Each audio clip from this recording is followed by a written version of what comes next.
SCP-003 Object Class Euclid Special Containment Procedures.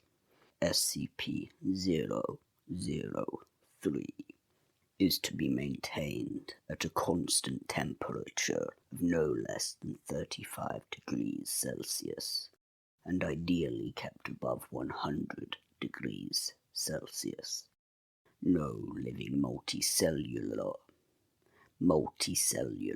organisms of Category 4 or higher complexity may be allowed to come into contact with SCP-003 in event of total power failure. If SCP-003-1 begins to increase its mass, assigned personnel must engage in skin contact with SCP-003-1. Ideally, personnel may use their body heat to return SCP-003-1 to above the critical temperature. However, skin contact must be maintained, even in event of SCP-003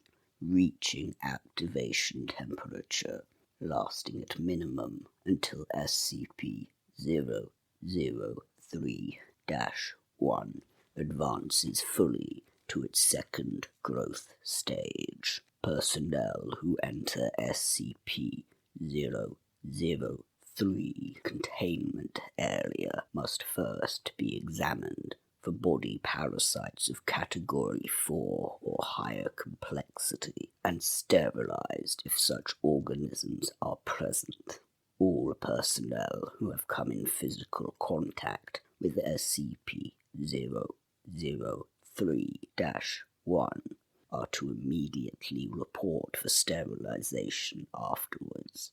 SCP-003-1 must not be removed from SCP-003-2 except in case of emergency procedures detailed above.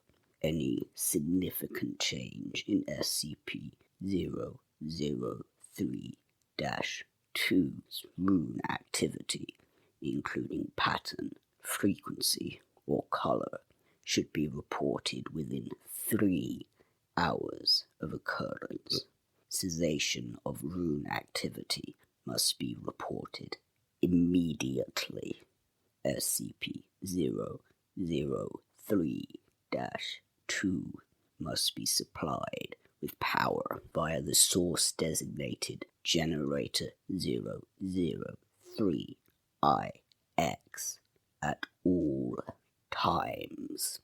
Description: SCP-003 consists of 2 related components of separate origin, referred to as SCP-003-1 and SCP-003-2.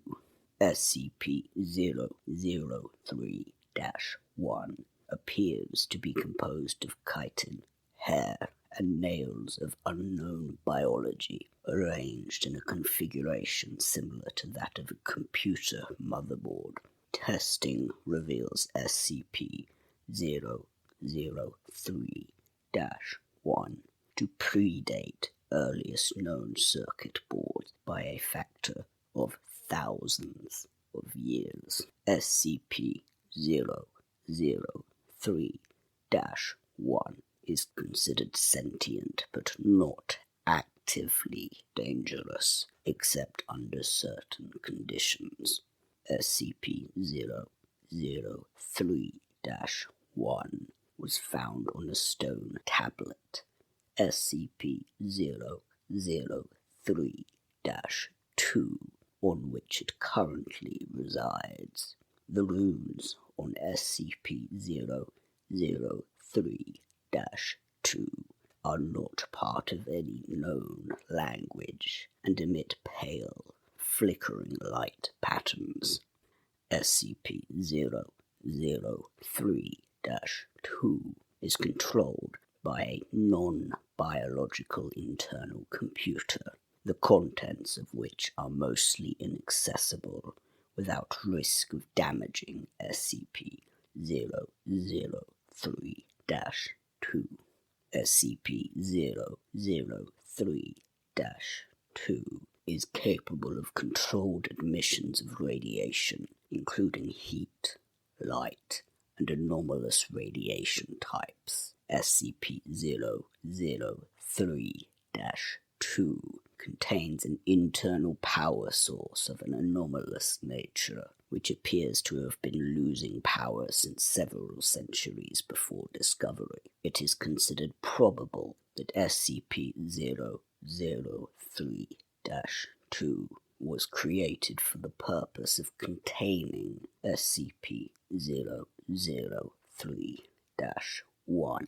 Partially interpreted data recovered from SCP-003-2 may refer to a past and/or potential future LK-class restructuring event caused by SCP-003-1. SCP-003 was located by remote viewing team SRV-04 Beta. It appears possible that SRV-04 Beta was deliberately contacted. It appears possible that SRV-04 Beta was deliberately contacted by SCP-003-2. Other organizations have also been alerted to SCP-003's existence, possibly by similar means. Despite this activity, SCP-003-2 does not appear to be sentient, based on its lack of reaction to M03-Gloria analysis and procedures. When SCP-003 drops below the temperature of 35 degrees Celsius, both components react. First, SCP-003-1 enters a growth state characterized by an exponential increase in mass. This growth state consists of two stages. In both stages, SCP-003-1 partially fuels its growth by converting matter around it, starting with any surrounding inorganic material, including atmospheric elements, then non-living organic material, including cells of dead skin, hair, chitin, enamel, keratin, and other biological materials. The first stage is always the same. SCP-003-1 will first increase its mass, then take a form similar in shape to an ophiuroid brittle star of 15 meters in diameter, including what appears to be a central processor of 3 meters in diameter. It will form sensory organs that appear to scan its surrounding environment and will partially convert the area around it to an unidentified anomalous substance. SCP-003-2 seems immune from conversion. The second stage describes a growth alteration which occurs when SCP-003 comes into contact with living organic material. SCP-003 appears to template itself off of the organic material and will attempt communication with organisms that match its initial template or templates. In its second stage, SCP-003-1 may pause, slow, or change its growth, and will also convert inorganic and non-living organic elements into functionally similar structures while anomalously altering their physical makeup. While growth is consistent in the first stage, in the second stage, SCP-003-1's growth rate is diminished by 20 to 90%, so long as SCP-003-1 remains in contact with living organic material. The percentage is determined by the complexity of the organisms in contact with SCP-003-1. SCP-003-1 appears to devote a large amount of processing power to analysis of living organic material. During each of SCP-003-1's growth stages, SCP-003-2 releases bursts of radiation that temporarily inhibit SCP-003-1's growth, or reverse this growth when the temperature of SCP-003-1 rises above 100 degrees Celsius. Similar radiation emissions have been replicated or recorded via other anomalous means.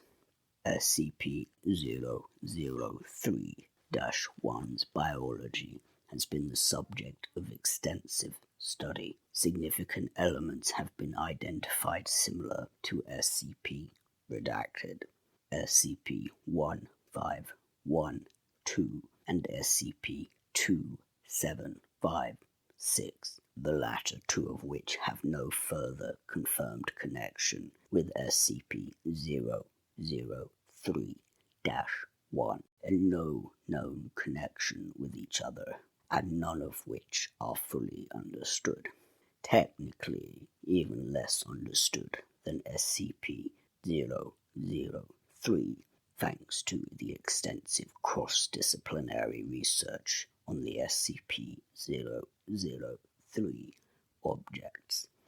No convincing analysis has been put forward which satisfactorily explains SCP-003-1's connection to these SCP objects or others, nor its connection to modern technology beyond appearance and potential mimicry via unknown mechanism. Addendum 003-01.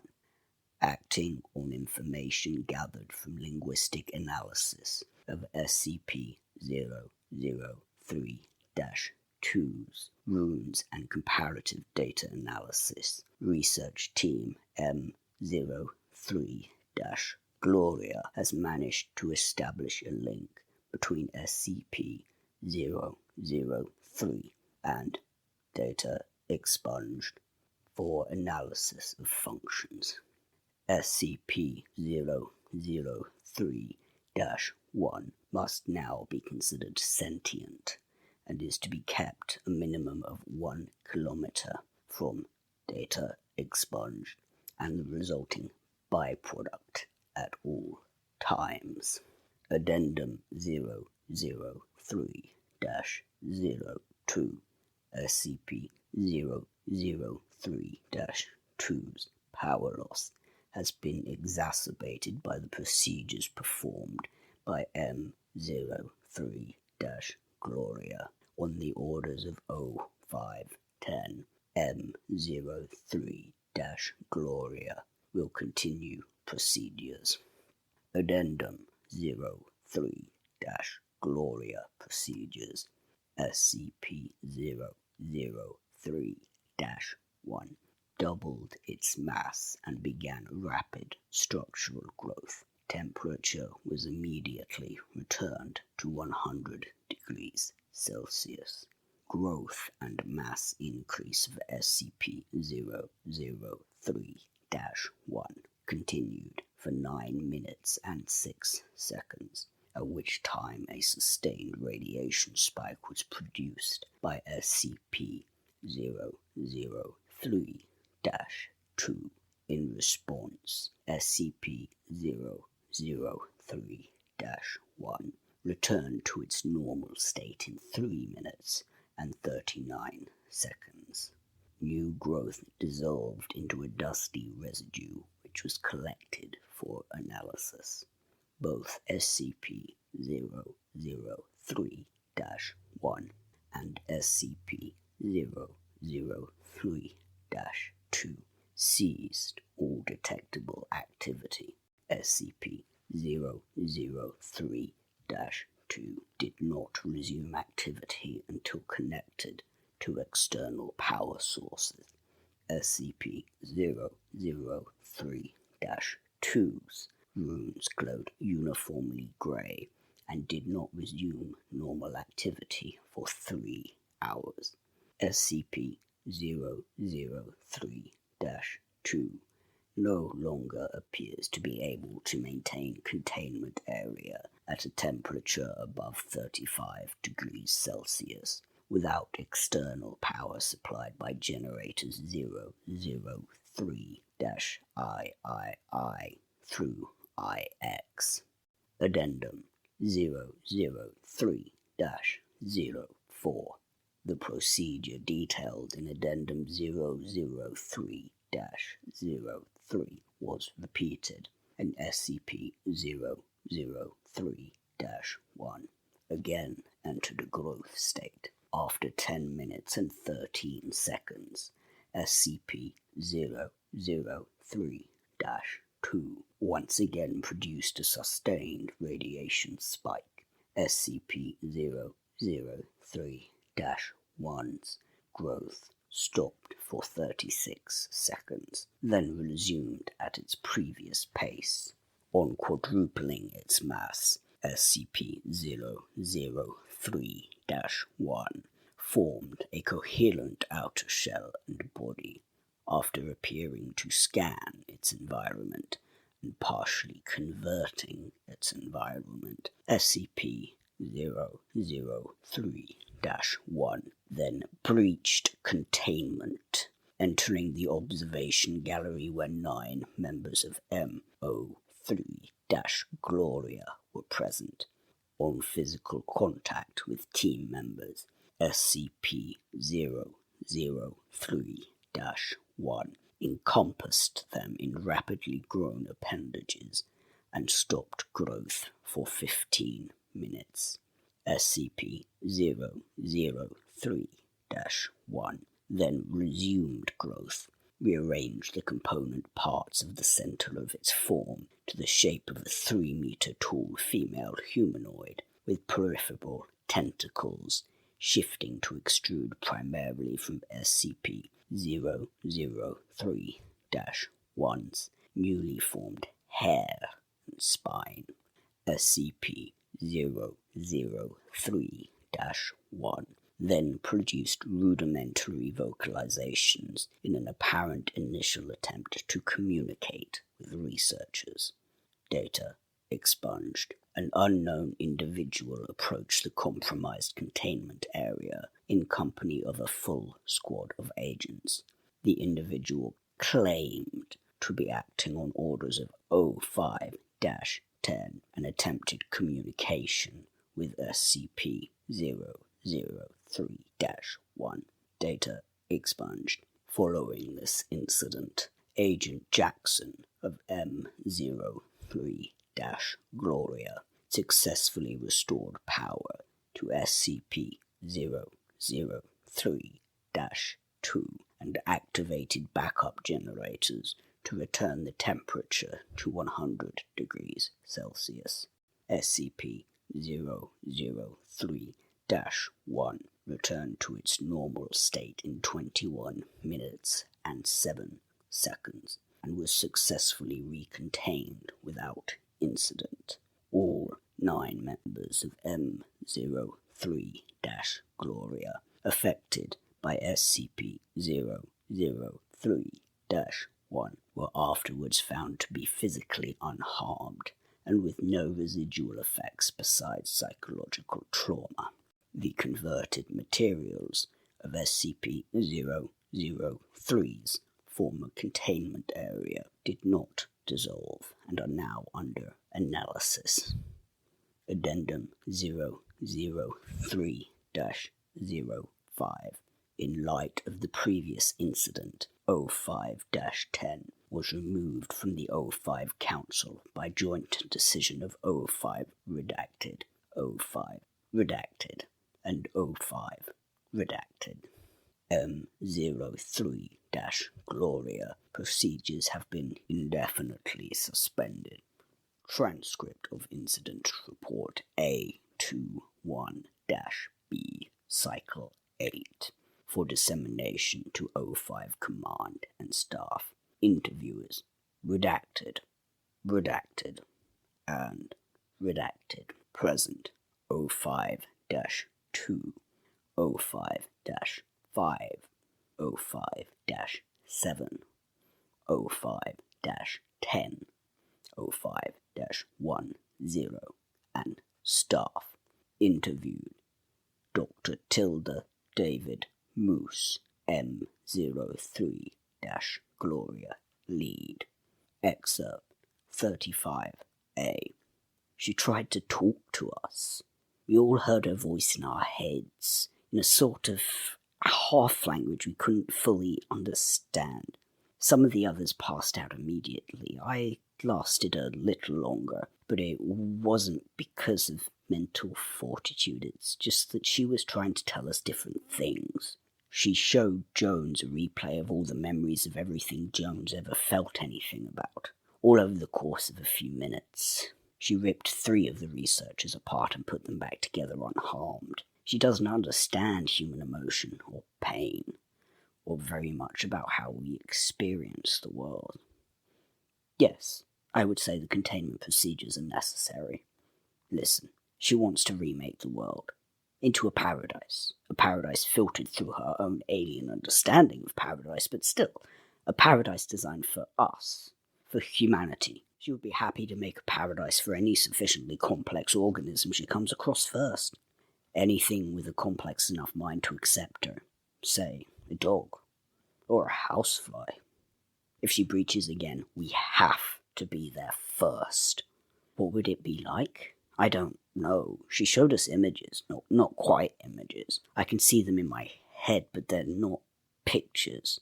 The closest thing I can think of is what you see when you close your eyes suddenly and tightly, but brighter and more complex. The images had metallic sounds associated with them, and sensory details that we don't have the words or concepts to describe. The whole effect felt like words of some kind. I believe she wanted to see what we could understand, so she could understand us. She didn't have time to finish analyzing us. I don't know what would have happened if she had.